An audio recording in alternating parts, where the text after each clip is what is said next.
ছেড়ে দেন, আমি আম্মুর কাছে যাব। আমি এসব করব না। আপনি অনেক পচা একটা মেয়ে হয়েছেন। আপনার কি লজ্জা করে না এভাবে আমার সামনে নিজের জামা কাপড় খুলে ফেলতে? তাও আবার আমি আপনার স্টুডেন্ট। প্লিজ আমাকে যেতে দিন। আদিত্যর কথা শুনে রিয়া রেগে যায়।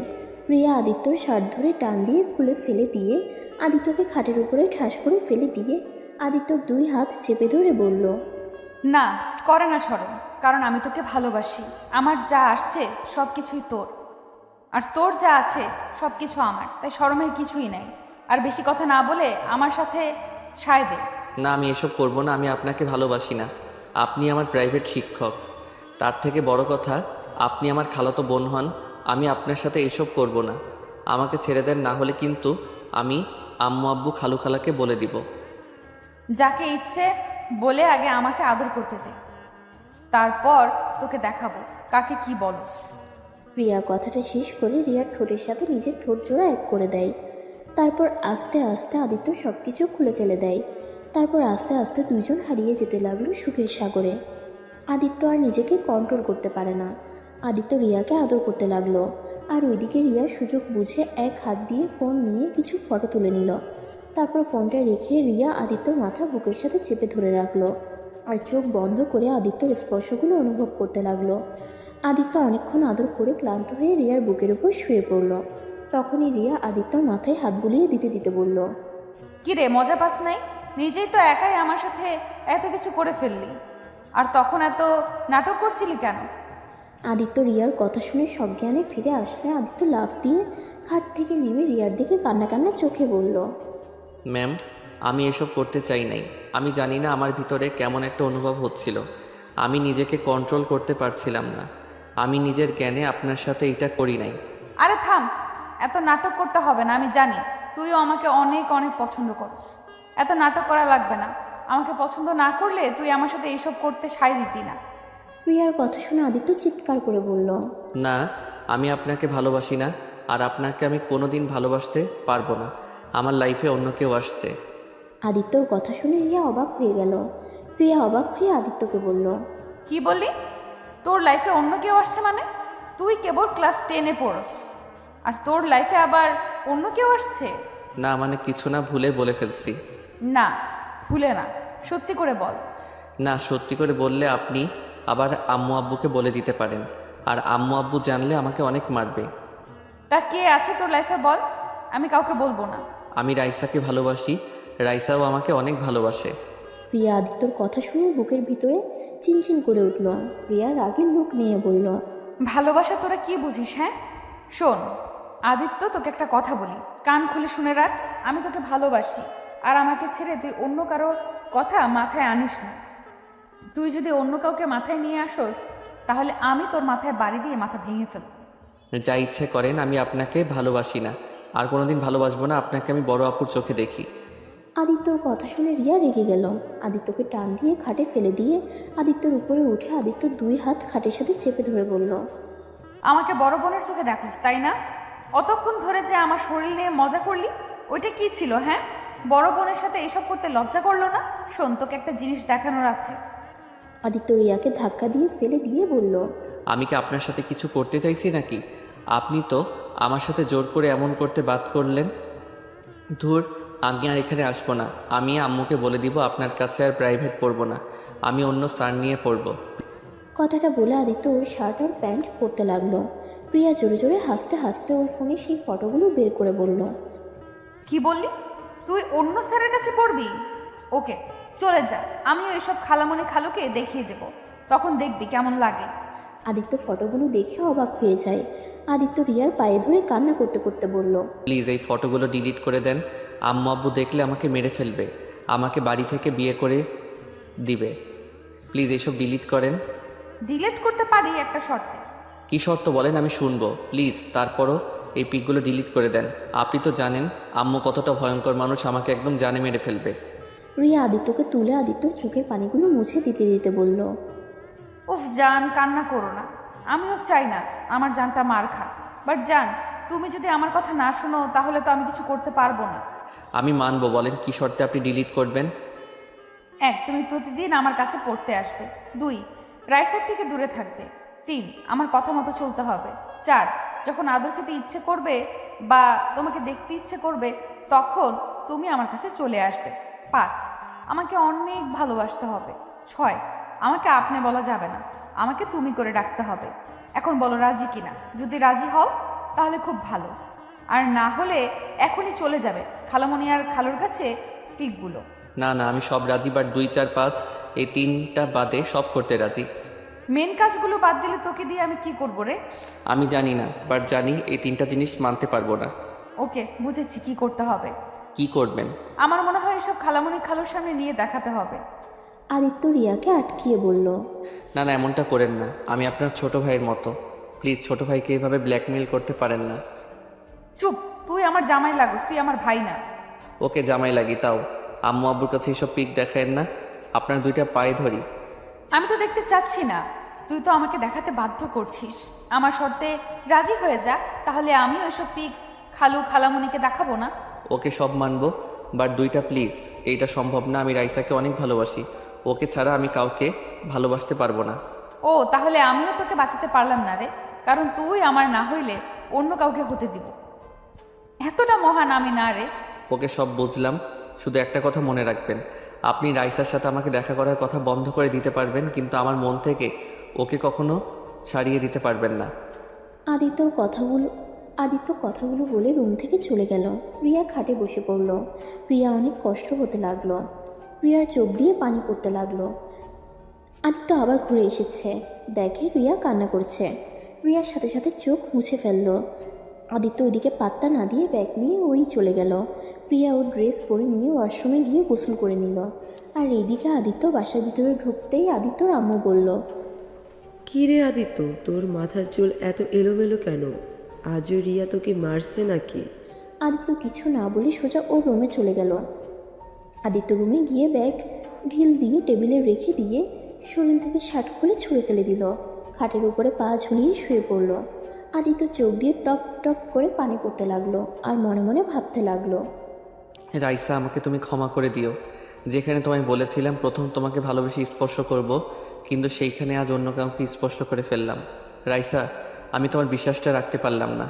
আমি তোমাকে ধোঁকা দিলাম রাইসা।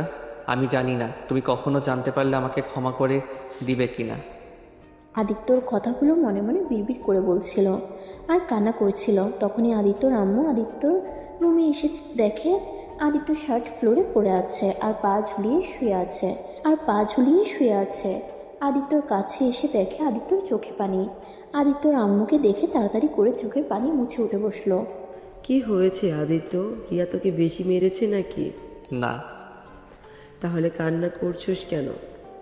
ভালো লাগছে না আম্মু। আদিত্যর আম্মু আদিত্যকে কোলে শুয়ে দিয়ে বলল, দেখ বাবা, কষ্ট পাস না। রিয়া তোকে এজন্য বকা দেয়, মারে, যাতে তুই ভালো করে পড়াশোনা করিস। তোর সামনে পরীক্ষা, যার কারণে রিয়া এতটা কড়াভাবে তোকে পড়াচ্ছে। ওর কথায় কিছু মনে করিস না। ওই একটু বদমেজাজি আর জেদি একটা মেয়ে, কিন্তু ওর মনটা অনেক নরম রে। দেখ গা, তোকে মেরেছে হয়তো, ওরও কষ্ট পাচ্ছে। তুই একটু ভালো করে পড়লে তো পারিস। আগে তো ভালোই ছিলি, এখন এমন বদমাইশি করিস কেন? আদিত্য ওর আম্মুর দিকে এক নজরে কিছুক্ষণ তাকিয়ে থেকে মনে মনে ভাবতে লাগলো, আম্মু, তুমি তো জানো না তোমার ভাগ্নি আমার সাথে কি করে প্রতিদিন। তোমরা যদি জানতে তাহলে বুঝতে। তোমার ভাগ্নি আমার কত ভালো চাই, সেই তো আমাকে পড়ায় না, পড়ানোর নাম করে। আমার হাত ধরা, আমার শরীর ঘেঁষে বসে কিস করবে, যখন যা ইচ্ছে হবে তাই করে। আজ তোমার ভাগ্নি তার স্বপ্ন পূরণ করে নিয়েছে, এতদিনের মনের বাসনা পূর্ণ করে নিয়েছে। আদিত্যর কথাগুলো ভাবতে ভাবতে চোখের কোণায় এক ফোঁটা পানি চলে আসলো। আদিত্যর সাথে সাথে মুছে ফেলে আদিত্য ওর মায়ের কোল থেকে উঠে পড়ে। আদিত্যর মা রিয়ার পারফিউমের ঘ্রাণ আসতে বলে, কি রে, তোর শরীর থেকে রিয়ার পারফিউমের ঘ্রাণ কেন আসছে? আদিত্য ওর মায়ের কথা শুনে চমকে যায়। আদিত্য কিছু বলার আগে বলল, বদমাইশ ছেলে, তুই রিয়ার পারফিউম নিয়েছিস জন্যই নিশ্চয়ই রিয়া তোকে কিছু বলেছিল। তার কারণে তুই এসেই কান্না করছিলি। ফাজিল ছেলে, তোর মেয়েদের পারফিউম ব্যবহার করতে হবে? আদিত্য ওর আম্মুর কথা শুনে কিছুটা স্বস্তি পেয়ে দীর্ঘ নিঃশ্বাস ফেলে বলল, আচ্ছা থাকো, আমি গোসল করে স্কুলে যাব। আদিত্য আলমারি থেকে স্কুল ড্রেস নিয়ে ওয়াশরুমে চলে গেল। গোসল করে ড্রেস পরে বাইরে এসে চুলগুলো ঠিক করে নিয়ে বইগুলো ব্যাগে তুলে ব্যাগটা কাঁধে নিয়ে নিচে চলে গেল। ওর আম্মু খাওয়া দিলে আদিত্য ওর আম্মুর আঁচল দিয়ে মুখ মুছে সাইকেল নিয়ে বের হয়ে গেল। প্রিয়াদের বাসার সামনে দিয়ে যেতে নিলে প্রিয়া ব্যালকনিতে বসে দেখে আদিত্যকে ডাক দিল। আদিত্য স্কুলে যাচ্ছিস? দেখতে পাচ্ছেন? শোন, আমার কথাগুলো যেন মনে থাকে। আর হ্যাঁ শোন, রাতে পড়তে আসিস। সন্ধ্যায় আমি বান্ধবীদের বাড়িতে যাব। আদিত্য কিছু না বলে চলে গেল। অনেক দূর যেতে রাইসাকে দেখতে পায়। রাইসার সাইকেলের সামনে গিয়ে বলল, কি হয়েছে রাইসা, এখানে কি করো? রাইসা আদিত্যর কথা শুনে চমকে উঠল। রাইসা আদিত্যকে দেখে হাসি মুখে বলল, মানে তোমার জন্য অপেক্ষা করছিলাম। ও আচ্ছা, চলো তাহলে এখন। তুমি যাও, আমি আসছি। কেন, আরও কেউ আসবে নাকি? আরে না, আচ্ছা চলো। আদিত্য সাইকেল চালিয়ে যেতে লাগলো। রাইসা সাইকেল চালাতে লাগলো, আবার পিছনের দিকে একটু পরপর ঘুরে তাকাচ্ছিল। আদিত্য বিষয়টা খেয়াল করে বলল, কি ব্যাপার, তুমি বারবার পিছনের দিকে তাকিয়ে কি দেখো? আদিত্যর কথা শুনে রাইসা চমকে গিয়ে সাইকেল থেকে পড়ে গেল। আদিত্য সাইকেল থেকে নেমে দৌড়ে রাইসার উপর থেকে সাইকেল সরিয়ে রাইসাকে ধরতে যাবে। রাইসা কান্না করতে করতে রেগে বলল, খবরদার আমায় টাচ করবে না। তোমার জন্য আমি পড়ে গেলাম, তোমার জন্য আমার হাত কি অবস্থা হলো। আমার পা থেকে রক্ত ঝরছে। রাইসা, আমি বুঝতে পারি নাই তুমি এইভাবে চমকে যাবে আর ভয় পেয়ে পড়ে যাবে। রাইসা, এখানে আমার কি দোষ? আর আমাকে দেখতে দাও, কত খালি চলে গেছে দেখি। রাইসা আদিত্যকে ঠাস করে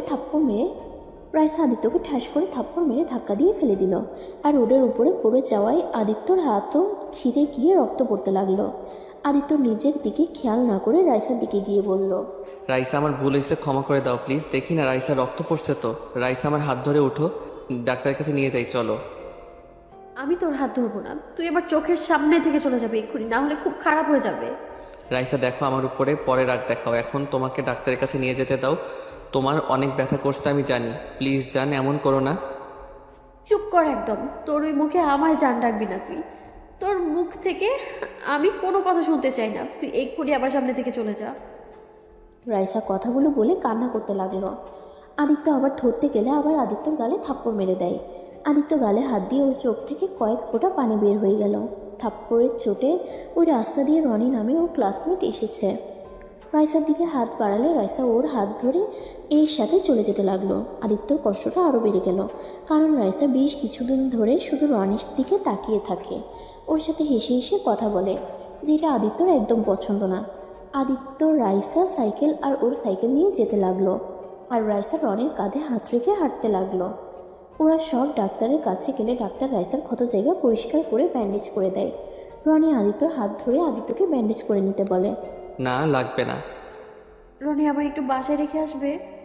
রনি হ্যাঁ বলে রাইসাকে নিয়ে চলে যেতে লাগলো। আদিত্য পিছন থেকে ওর শার্টের হাতা দিয়ে হাত ঢেকে নিয়ে ওদের পিছন পিছন যেতে লাগলো। আদিত্যর ওদের দেখে ওর বুকটা ফেটে যেতে লাগলো। আদিত্য কিছু হলে যে রাইসা পাগলের মতো করতো, আর আজ আদিত্যর হাত থেকে রক্ত ঝরে যাচ্ছে দেখে কিছু বলল না। এইটা আদিত্য মেনে নিতে পারছে না। আদিত্য অনেক কষ্টে নিজের চোখের পানি আটকিয়ে রাখে। আদিত্য আর রনি মিলে রাইসাকে বাসায় পৌঁছে দিয়ে আসে। তারপর রনির সাথে আদিত্য স্কুলে চলে আসছে। সবাই আদিত্যর গাল দেখে জিজ্ঞেস করতে থাকে ওর গালে কি হয়েছে, কে ওকে মারছে, আর ওর শার্টের সাথে এত রক্ত কেন। আদিত্য কাউকে কিছু বলে না। আদিত্য সারা ক্লাস আনমনে করতে লাগলো। টিফিনের সময় আদিত্য টিফিন না বের করে বেঞ্চের উপরে মাথা রেখে বসে আছে।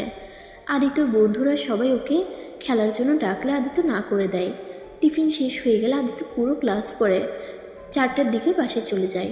ওর আম্মু ওর শার্টে রক্ত দেখে বলল, আদিত্য হাতে কি হয়েছে? শার্টের সাথে রক্ত কেন? আদিত্যর আম্মু ওকে কাছে টেনে বসিয়ে ওর শার্টের হাতা গুছিয়ে দেখে হাত ছিঁড়ে গেছে। এটা কিভাবে হলো? আর বাসায় এসে চুরের মতো উপরে চলে যাচ্ছিলি? আম্মু, হাতটা ছাড়ো, রুমে যাব। চুপচাপ বসে থাক। আদিত্য ওর আম্মুর থেকে নিজেকে ছাড়িয়ে নিয়ে রুমে চলে গেল। আর আদিত্যর আম্মু হাতে ফার্স্ট এড বক্স নিয়ে আদিত্য রুমে চলে গেল। আদিত্য ওয়াশরুমে চলে যায়। ওয়াশরুমে গিয়ে আদিত্য কান্না করতে লাগলো। আর আদিত্যর আম্মু অনেকক্ষণ আদিত্যকে বের হতে না দেখে দরজায় গিয়ে নক করতে লাগলো।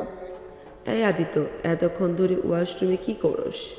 আদিত্য ওর আম্মুর কথা শুনে তাড়াতাড়ি করে মুখে বেশি করে পানি দিয়ে ধুয়ে ফ্রেশ হয়ে হাসি মুখে বের হয়ে বলল, উফ আম্মু, তুমি এখনো দাঁড়িয়ে আছো?